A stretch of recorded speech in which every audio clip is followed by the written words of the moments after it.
Assalamualaikum warahmatullahi wabarakatuh. Perkenalkan, nama saya Iksan Pala Pepahan dengan NIM 2240093.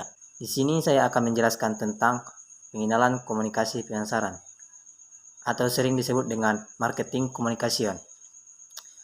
Nah, di mana komunikasi pemasaran ini adalah sarana di mana perusahaan berusaha menginformasikan, membujuk, dan mengingatkan konsumen secara langsung maupun tidak langsung tentang produk dan merek yang dijual. Komunikasi pemasaran mempresentasikan suara perusahaan dan mereknya serta merupakan sarana di mana perusahaan dapat membuat dialog dan membangun hubungan dengan konsumen. Komunikasi pemasaran bagi konsumen yaitu dapat memberitahu atau memperlihatkan kepada konsumen tentang bagaimana dan mengapa suatu produk digunakan oleh orang macam apa, serta di mana dan kapan produk digunakan. Komunikasi pemasaran berkontribusi pada ekuitas merek dengan menanamkan merek dan ingatan dan menciptakan citra merek, serta mendorong penjualan dan bahkan memengaruhi nilai pemegang saham. Ada dua unsur pokok dalam komunikasi pemasaran, yaitu pertama, komunikasi. Komunikasi merupakan proses di mana pemikiran dan pemahaman disampaikan antara individu atau organisasi dengan individu. Komunikasi sebagai proses penyampaian pesan yang merupakan gagasan atau informasi pengirim melalui suatu media kepada penerima agar mampu memahami maksud dari si pengirim. Kedua, pemasaran. Pemasaran merupakan sekumpulan kegiatan di mana perusahaan atau organisasi lainnya mentransfer nilai atau pertukaran tentang informasi, produk, jasa, dan ide antara mereka dengan pelanggannya. Selanjutnya, ada bauran komunikasi pemasaran. Apa itu bauran? Bauran adalah merupakan komunikasi antara variabel satu dengan yang lainnya karena menjadi inti dari pemasaran tersebut. Berikut tujuan pemasaran, yaitu pertama, koneksi. Koneksi dalam komunikasi pemasaran menghubungkan bisnis kecil Anda dengan pelanggan Anda, baik itu berkomunikasi melalui buletin, informasi, atau melalui forum media sosial tempat Anda bertukar ide. Sarana komunikasi membuat Anda tetap terhubung dengan konsumen. Ini membantu Anda membangun bisnis Anda, membangun rasa kepercayaan dan keakraban, dan mendorong bisnis yang berulang dan rujukan.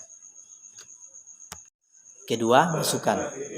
Anda dapat meminta umpan balik dari pelanggan Anda melalui alat komunikasi pemasaran seperti survei, kuesioner, dan grup fokus. Meminta masukan pelanggan membuat konsumen merasa diinvestasikan dalam bisnis Anda karena Anda menunjukkan kepada mereka bahwa pendapat mereka penting. Nah, masukan yang Anda terima dapat membantu Anda meningkatkan layanan, membedakan produk, dan melayani kebutuhan pelanggan Anda dengan lebih baik. Yang ketiga, edukasi. Edukasi itu secara detailnya alat komunikasi pemasaran dapat membantu Anda mendidik pelanggan tentang produk dan layanan perusahaan Anda. Misalnya, demonstrasi produk berbasis situs web atau video petunjuk. Video petunjuk adalah bentuk komunikasi pemasaran yang dirancang untuk membiasakan konsumen dengan produk Anda. Anda juga dapat menetapkan bisnis Anda sebagai otoritas melalui sarana komunikasi pemasaran. Misalnya, dedikasikan halaman web untuk faktois atau Q&A tentang bisnis atau industri Anda. Yang kelima, branding.